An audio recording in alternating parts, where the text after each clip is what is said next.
नमस्ते मित्रांनो. तर आजची आपली कविता आहे मोबाईलच्या विळख्यातील लहान मूल. कवितेला सुरुवात करण्याअगोदर सर्वांना विनंती आहे, तुम्ही जर माझ्या चॅनलला नवीन असाल तर स्वातीच मराठी कविता या चॅनलला लाईक, शेअर आणि सबस्क्राईब करा, जेणेकरून येणाऱ्या कवितेचे अपडेट्स तुम्हाला मिळत राहतील. तर आता आपण कवितेला सुरुवात करूया. हल्लीचं मूल मोबाईलच्या विळख्यात अडकलं आहे. हल्लीचं मूल मोबाईलच्या विळख्यात अडकलं आहे. नर्सरी केजीत असतानाच मोबाईल हाताळायला शिकतं आहे. हल्लीचं मूल शाळेत भरायची फी मागायला विसरतोय. हल्लीचं मूल शाळेत भरायची फी मागायला विसरतोय, पण मोबाईलचा रिचार्जसाठी मायबापाकडे सारखा हट्ट धरतोय. वाकायला हवं तिथे मुले वाकेनाशी झाली. वाकायला हवं तिथे मुले वाकेनाशी झाली, पण हातात मोबाईल असल्यावर ताट मान खाली झुकू लागली. मैदानी खेळ खेळल्यावर यायचा मुलांच्या अंगाला घाम. मैदानी खेळ खेळल्यावर यायचा मुलांच्या अंगाला घाम. मोबाईल हातात आल्यापासनं होतोय केवळ बोटांचाच व्यायाम. गमतीशीर किस्से ऐकत खळखळून हसणं मुले पार विसरूनच गेली.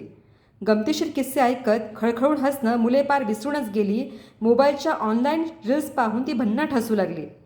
निसर्गातील दरी, डोंगर, शिखरे फिरण्याची मजा आता कमी होऊ लागली.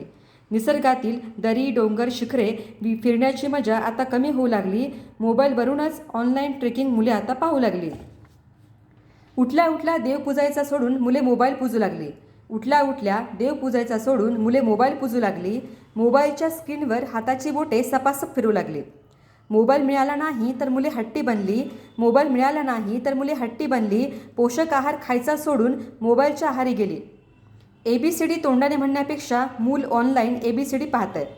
ABCD तोंडाने म्हणण्यापेक्षा मूल ऑनलाईन ABCD पाहतंय. ऑफलाईन परीक्षेत पास होण्यापेक्षा ऑनलाईन परीक्षेत पहिल्या रँक आणतंय. आईने गायलेल्या अंगाईपेक्षा त्याला कार्टून जिंगल टून्स आवडतंय. आईने गायलेल्या अंगाईपेक्षा त्याला कार्टून जिंगल टून्स आवडतंय. पाळणा झुलवताना ऑनलाईन लोरी ऐकून झोपतंय.